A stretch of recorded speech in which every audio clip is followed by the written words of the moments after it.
Darren, a return to league action tomorrow against Caledonian Braves. How are preparations and what kind of test are you expecting tomorrow?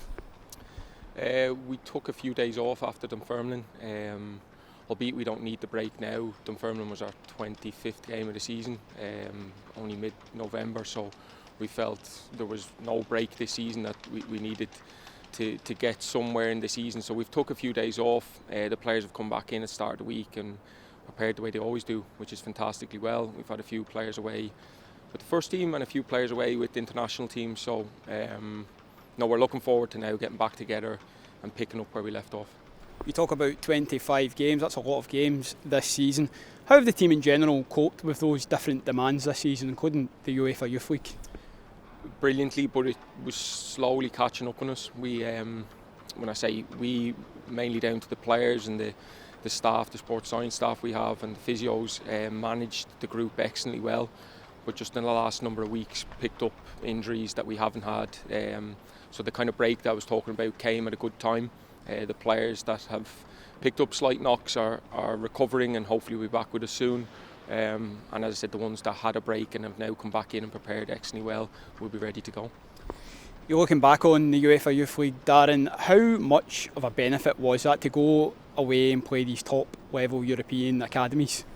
It's pivotal, it's massive for these players to play at that level. Kind of touched on it, the volume of games they'll have this year is excellent. The Lowland League is a fantastic competition and the volume of games you get in that is brilliant. The physicality of the games is excellent as well, the players learn from it. But you really get exposed in the UEFA Youth League. Every part of your game gets exposed, and at times we found it good, that we found good things out, but we also found out some negatives that in turn put you back and gives you a little bit of humility that you need.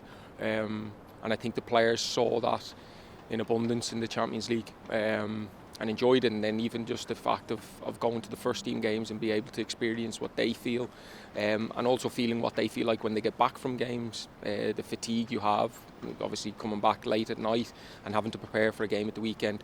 So all these things added together, go back to it, is pivotal for the players' development. So fingers crossed we can remain in there as long as possible.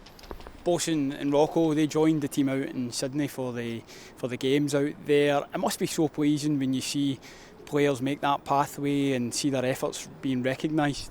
Yeah, absolutely, and that is our job, is to get the players to a level where they are impacting the manager's thoughts. Rocco, Bosun in particular, has obviously been up kind of from the start of the season in terms of training. Rocco has dipped up and down. Ben Summers would have gone away as well if it hadn't been for a slight knock that he took. So that is where we get all our satisfaction from. Don't get me wrong, when you live day to day, of course we want to win games and we want to perform well. Ultimately, that's the real success of this B team, is seeing players progress on into the first team. So those two players you mentioned can be really pleased, and hopefully there's more to come. It's a 3 p.m. kick-off tomorrow. There's no first team action, so you'll be hoping some of that support that usually come to here, Celtic Park, can get along to Airdrie and support the young boys tomorrow, Darren. Yeah, I'm always mindful that I'm sure Celtic fans give a lot of their money and their time to the first team, and that is always greatly appreciated. The support this club has is fantastic. But yeah, there is a break now in the schedule for the first team, so it'll be fantastic for our players.